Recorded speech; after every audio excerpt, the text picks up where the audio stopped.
एक नई बीमारी और है, बच्चों में आपको एड्रेस करना हो, विदेश जाने की, विदेश पढ़ाई करने की। काउंसलिंग पेरेंट्स को होती नहीं है। बच्चा लालायित होकर जाना चाहता है, उसको नया सपना दिखता है, उसको लग रहा है कि वहां जाते ही तो स्वर्ग मिल जाएगा। कोई आकलन नहीं है किस संस्था में जा रहा है, किस देश में जा रहा है। बस एक अंधाधुंध रास्ता है, मुझे विदेश जाना है। The Class 12 board exams are underway. Soon after that, at least a dozen students from Hyderabad's Gitanjali Senior School are all headed overseas for higher studies. The school says the numbers opting to go abroad has doubled post-COVID. I hope to stay there and I hope to make a life for myself there, and I really feel that USA is a type of country that will enable me to achieve these dreams. The number of Indian students travelling abroad to pursue higher education is increasing with each passing year. According to the Ministry of Education, the number of Indians enrolled in foreign universities increased from 4.44 lakh in 2021 to 7.5 lakh in 2022. If students who are going and studying abroad, they are suffering from a mental disease, what about Pandit Jawaharlal Nehru, Mahatma Gandhi ji, Homi Baba? If these brilliant minds were ill, then perhaps as a nation, we owe a lot of our development to this very disease. Indians are studying abroad and a lot of them are coming back and serving India. You're questioning about the $6 billion lost in foreign exchange reserves. Because as Indians, you are earning or your parents are earning in INR and you have to pay in euro, dollar or pound. But what about $100 billion that came in remittances in 2023. What I'm trying to not say is that we should advocate brain drain. But what I'm really troubled by is there are hyper-nationalist narratives being made by current politicians and current really senior leaders just to only make sure that they're holding on to their seats. Just to win some political votes or just to win some vote. The entire political narrative right now is just becoming about India, India, India without having any rational argument. Why is this narrative not starting with the real education problems? The current Vice President of India, Jagdeep Dhankar, has made headlines when he referred to Indian students' obsession with studying abroad as a new disease affecting Indian youth. His statement sparked a broad conversation around the socio-economic implications on this trend, particularly regarding brain drain, foreign exchange loss, and the quality of education in India. If the current sitting Vice President of our country is making such remarks, shouldn't you want to know the context of or the story of Jagdeep Dhankar ji? The early life and education. He was born in 1951 in Rajasthan. He has taken all his education in India, Bachelor of Science and Bachelor of Law from University of Rajasthan. His early career was in law, where he made significant strides in both constitution and service law cases. What are your initial reactions? How do you feel if students who are going and studying abroad, they're suffering from a mental disease? What about Pandit Jawaharlal Nehru, Mahatma Gandhi ji, Homi Baba? We all know Mahatma Gandhi took his law education from University College London. Pandit Jawaharlal Nehru is an outcome or an output of University of Cambridge. Homi Baba, who set up the first nuclear power plant or at least set the foundation of it, also had studied physics from Cambridge. If these brilliant minds were ill with the disease of studying abroad, then perhaps as a nation, we owe a lot of our development to this very disease. So what is happening is eventually on the name of having extremist nationalist argument that everything should be about India, everything should be about make in India, our topmost leaders are making up irrational statements. And it's not just that. Indians are studying abroad and a lot of them are coming back and serving India. When a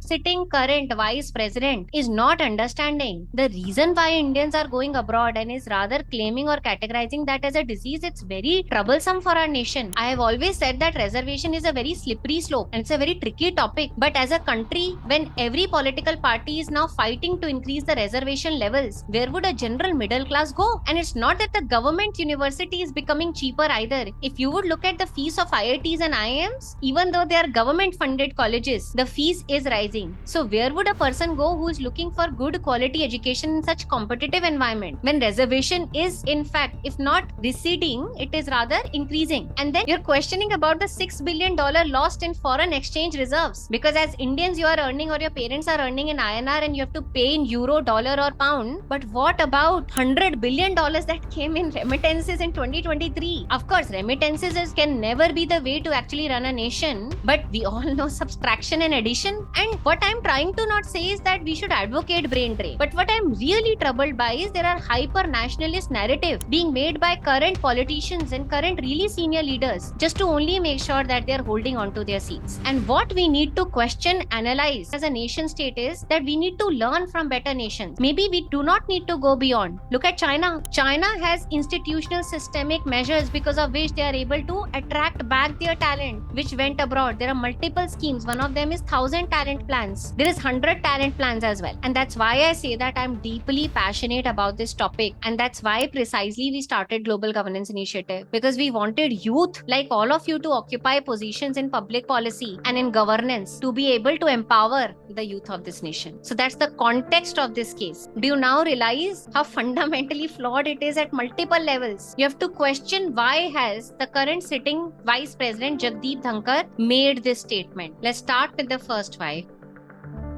So if we were to answer this, then what you'll realize is Dhankar's statement stems from hyper-nationalist narrative that's taking place in India. Logical, illogical, whatever is there, every nation state is built on certain foundational building blocks. And no nation state is perfect. We are at the cusp of moving from a developing country to a developed country. Needless to say that we have a lot of ambitious goals around our GDP, around the well-being of our citizens. But does that mean that just because there is a gap in our education system, we call everything abroad as absurd or as a mental disease? Still realize this is nothing but just another hyper-nationalist narrative that regards any act of studying or seeking opportunities abroad as anti-national. What would be next if you think about this logical argument? If you think about increasing the GDP, the basics is consumption, investment, net exports, export minus import, which is negative for India, and then government expenditure. From that logic, next time a foreign investor comes to your country, that will also be categorized as a disease. There is no end to that argument or that thinking. So first and foremost, we need to call out something which is extremely disturbing, because a lot of, and I'm not once again really advocating for study abroad as well. My challenge is the lack of rational argument that has happened in the space. And eventually a lot of parents and a lot of kids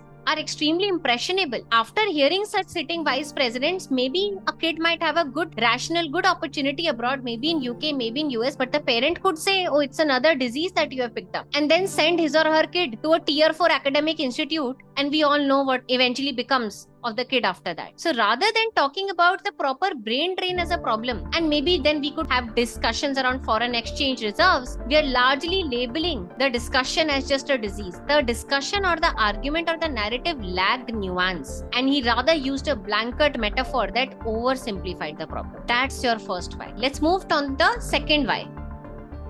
One of the leading entrepreneurs in this country said a very good thing, that Indians generally are it's a status driven society. It's not a wealth game. We do not typically like to play the wealth game, which is kind of the US. Anyone who has been in the Western nation states, you'll see that people will be millionaires and you will not even realize that they're millionaires. In India, on the other hand, if someone is a millionaire, they're making YouTube videos around it that, oh, I'm a millionaire, you can buy my course to become a millionaire yourself. So India is a status driven society. And as part of status, moving abroad also become a part of the status. I do not dilute that. I do not discount that. I'm the first generation in my family who ever went abroad to take my exchange semester from a Boston University. And of course, there was a sense of pride, not just in me, but in my family as well. But does that mean that we eventually really say that it's a disease? And that's why we are missing out on the second why. The second why is why are leading political figures pushing extreme nationalist rhetoric. Why is extreme nationalist rhetoric becoming a need of the hour? Where rational, logical people maybe in their 40s and 50s are making such blanket statements. When a chartered accountant dies, the current sitting finance minister is making statements around that their divinity should be taught as a topic. How logical is that? You're sitting in the position of public policy formulation and all you're talking about is spirituality and divinity. Of course, those are the education that people get or children get in their home, but you're sitting in a position of public policy formulation. So then what you'll realize is when leaders like Dhankar ji are trying to make national pride and self-alliance but a rhetoric, it often turns to exclusionary and extremist arguments. When everything is about India, when everything is about Indians, when anyone who just criticizes the country is labeled as anti-national, then it becomes very hard for you to actually improve your nation. The first and foremost step of improving the nation is first talking about it, then getting to the root challenges of it, and then maybe building solutions around it as well. The everything local stance ignores the reality that globalization, international exposure rather strengthens a country from the global competitiveness rather than you just go on and on about building nationalist rhetoric. So that should be your second why. So the first was, why was such a blanket statement made? And the second why is just to win some political votes or just to win some votes. The entire political narrative right now is just becoming about India, India, India without having any rational argument. I'm very sure that the forefathers of this country were rational enough to hold some good discussions. Okay, on a scale of 10, 4 is what we are getting right and 6 is what we are not getting right. If you were getting right everything, a 10 on 10, then you would have been where a lot of other nation states are already sitting. And then comes the third why. Why is it problematic to label international education as brain drain? That student could have gone and could have come back as well. And that is why you realize that the answer to that question is the argument that students going abroad represents a brain drain problem because it ignores the global diaspora contribution as well. Is it really a problem in the short term or in the long term? So in the short term, you realize that if $6 billion are lost in foreign reserves, you gain back $100 billion from the Indian diaspora in terms of remittances. But in the long term, needless to say, it could be a problem because you will need good talent to be able to pick your country on your shoulders and take it towards the next stage. So you realize that the national rhetoric argument is failing to recognize the global interconnectedness and also the soft power of India. So eventually, people going abroad is not a loss. There must be some loss-win or a win-loss. And then we come to the fourth why. Why is this narrative not addressing the real issues with the Indian education system? So instead of diagnosing international education as just a disease, Dhankar ji should have rather addressed the systemic problems in Indian education system, such as underfunding, lack of research opportunities. A good education ecosystem becomes a good education system when there are quality research opportunities, outdated curriculum. Most of the curriculum that's taught in engineering colleges, medical colleges, is not getting updated. Bureaucratic inefficiencies. Reservation is another problem. Rising fees, even with government colleges, is another problem. So ideally, this should have been the fourth why. Why is this narrative not starting with the real education problems rather than making illogical nationalistic remarks just to make sure that you're holding onto your seat? And let's move towards the fifth why.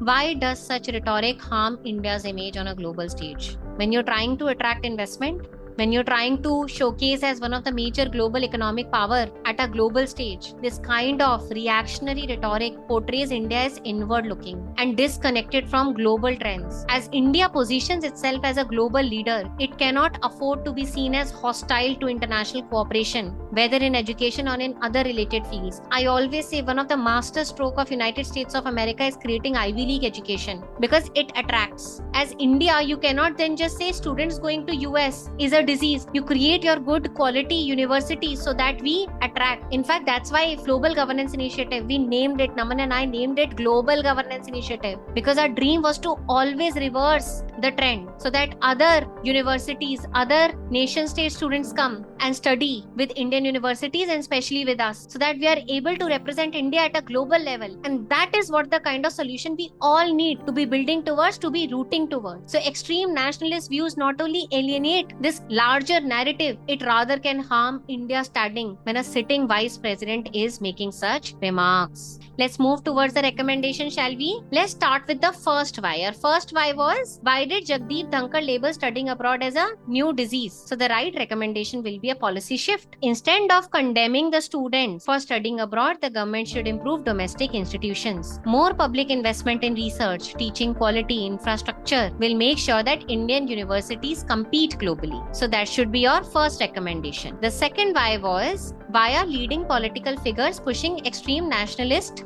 rhetoric? And the recommendation for that will be balanced nationalism. We are not saying that you should talk down India at a global level. No, we are not advocating for that. But there is a middle path. The truth can be somewhere in between. Leaders should promote responsible nationalism. Countries like China have successfully attracted their talent back to the nation states by offering incentives and support. And maybe we can learn from, not just go far, by something like China. Third one is leverage leverage the diaspora when it comes to the third Y was around the money that we are getting back from the remittances, right? Instead of discouraging students, India should focus on harnessing the global diaspora by creating programs that incentivize the returns. Once again, what kind of impression are you going to leave on the Indian diaspora, Indians outside of India who would have studied abroad, and you are sitting here and you are making such remarks? And the last one is reform Indian universities on increasing funding, making sure that there is top international diversity, both at a faculty level and at a student level as well. And last but not the least, you have to make sure that there is global strategic